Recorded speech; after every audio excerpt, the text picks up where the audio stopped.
Ayan mga kalabi, nandito na tayo. Ito, kasama natin si Sir Undoy. At ayan, napayagan tayo ni Sir Undoy. Ayan si Sir Undoy.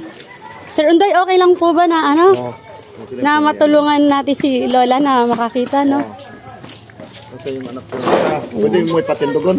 Ayan, naabala natin si Sir Undoy. Iniwan niya yung ano niya doon. Masamahan lang tayo rito. Ito po yung bahay ni Lola. Ayan, ang liit ng bahay ni Lola. At ano na rin yung bahay niya, oh. Oh, halos sako to nasa tagiliran. Tapos dito sa may ano po. Ito po sa may plywood. Ito singero niya, oh. Hello, Lola! Hello. Ay, ito, si Lola. Lola, ano po? Pangalan niyo la? Lydia Velasco. Lydia? Velasco po? Banyares. Kaya lang naging Velasco gawa asawa. No? Sa asawa. Lydia Velasco Banyares. Opo. Banyares Velasco. Oo nga. Bali, sino kasama ni Lola po dito sa bahay na to? Lydia, ang asawa niya po, wala po yung naglaot. Kasama niya pa si Lola po. Opo. La, ilang taon na la? Ito po yung bahay ni Lola, oh. May kasama raw sa bahay, pero si Lolo nga, kaso wala daw si Lolo. 85 daw eh. Sabi ni Tata Janet. Ito yung tutuan nila. 85 daw. Ay, 85, 83. Yung tagiliran ng bahay ni Lola, sako.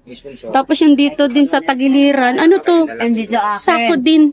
Nakikitira lang kami po. Ay, nakikitira lang po kayo. Hindi ba nasulog ang depensa? Meron kami na po, pero bago lang, kalimay. May nandito po kami. At tanong ko lang po, ilang taon na po ba kayong bulagla? 85. Bulag. Opo. Ako nangyari na Matagal na po ba ang bulag to? mga 3 years. Hindi lang. Di pa tayo nasunugan. Bulag ka na eh. Nung hindi pa po nasunugan yan, bulag na siya. Siguro nasa 10 years na. Bali, napacheck up nyo na po si Lola? Opo, nung una. Ano po sabi ng doktor? Ano po, yung putol yung ugat ng mata niya.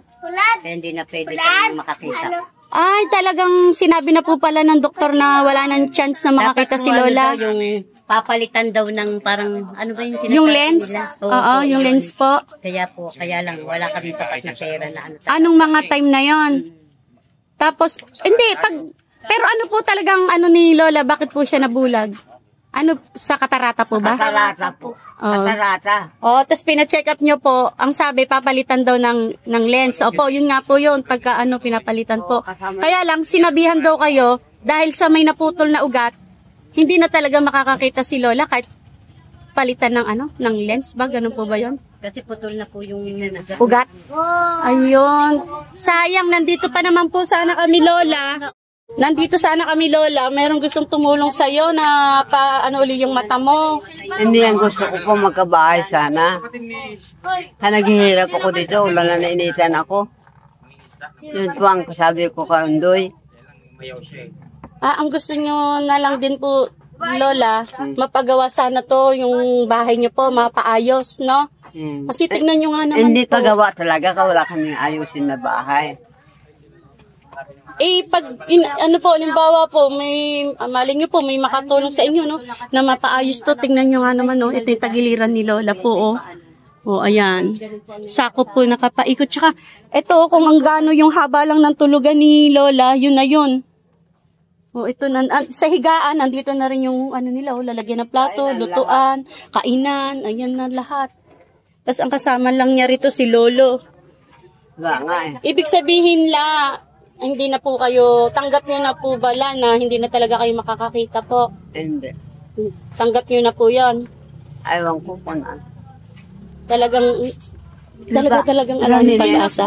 Hindi siya po pwede siguro operahan kasi sa katandaan niya po. Sa katandaan na Mas rin. mahina na po yung At katawan tapos, niya. ang problema ko, hindi pa ako makalakad. Tapos di ka pa po makalakad. No.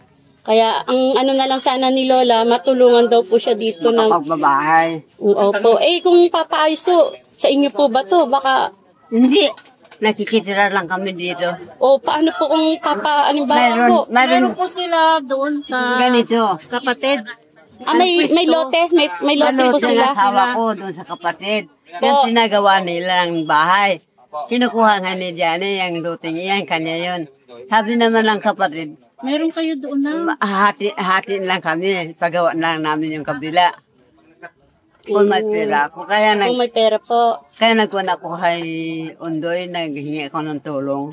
na sana po, no, kahit na malit na ano lang, bahay, matutulugan ng maayos, no? Oo, kaya Tingnan nyo to, ang kababa, tingnan nyo, ari ko nauntog ako. Nini, tignan nyo. Ayan mga kalabi, Hirap na hirap ako. hindi po ako makatayo ng diretsyo, naka ano yung tuhod ko. Nakabaluktot. Ganun kababa. Alam nyo, hirap na hirap ako dito. Wala na niitan ako. Ni-interview lang na hindi. Ni-interview lang. Sige la. Malay mo las, may makakapanood sa'yo ngayon. Anong gusto mo sabihin la para matulungan ka na May lote daw si Lola, may lote po. Maroon. Opo. Luto ng asawa ko. Lote daw po ng asawa niya, kaya lang wala raw po silang pang gawa ng bahay na. Kahit na malit lang la, may maayos na matulugan. Yung kalahati na yun, yari na. Ang kalahati, yun ang akin. Opo. Tira lang ang kulang. Pambili ng plywood. Materyales. Oo, pambili ng materyales. O kausapin mo sila la, malay mo may makatulong po sa'yo la, napapanood tayo ngayon. Sige la, kausapin mo sila la. Kung maaari po sana may makatulong sa akin. Nakapagpagawa ko ng bahay, maski maliit lang. Dahil hirap na hirap ako dito sa tinitirahan ko. Initan ulanan ako. Umawa kayo sa akin. Ako si Lydia. Hirap na ako po dito. Salamat po kung makatulong kayo sa akin. Ayan mga kalabi, hanggang dito na lang po. Ang sadya nga sana natin kay Lola ay papaano natin, tutulungan natin makakita ang problema. Ito na nga po, Bahay muna. bahay na lang daw po niya Bahay muna. para makatulog daw po siya ng maayos. O ayan. O la, magpapaalam na rin po kami ha. Mag-pray na lang po kayo. Malay mo, makabalik po kami ngayon, makabalik po kami sa inyo na may magandang balita po, no? Balik naman kayo para mapagawa niyo ako ng bahay. Yun lang ang gustong-gusto ko. Makalipat ako, nahirapan ako dito sa tinitirahan ko. Ha? Opo. Parang awa na ninyo. Ayan, sa mga nakakapanood po sana dyan ng may mabuting puso, ayan, sana po matulungan natin si Lola sa materialis po nila. Sa materialis po ng bahay Kunti niya. lang naman siguro mga... Kahit may bubong na. Ang kulang lang mga dingding ba? Opo. O, sige po, la. Plywood. Opo. Ayan mga kalabi, hanggang dito na lang po at maraming salamat po sa patuloy na sumusuporta kay baby girl, Madam Labi. Umuulan na la. Mga kalabi, God bless us all. Sige, Paalam salamat, po. Ate, thank you rin po.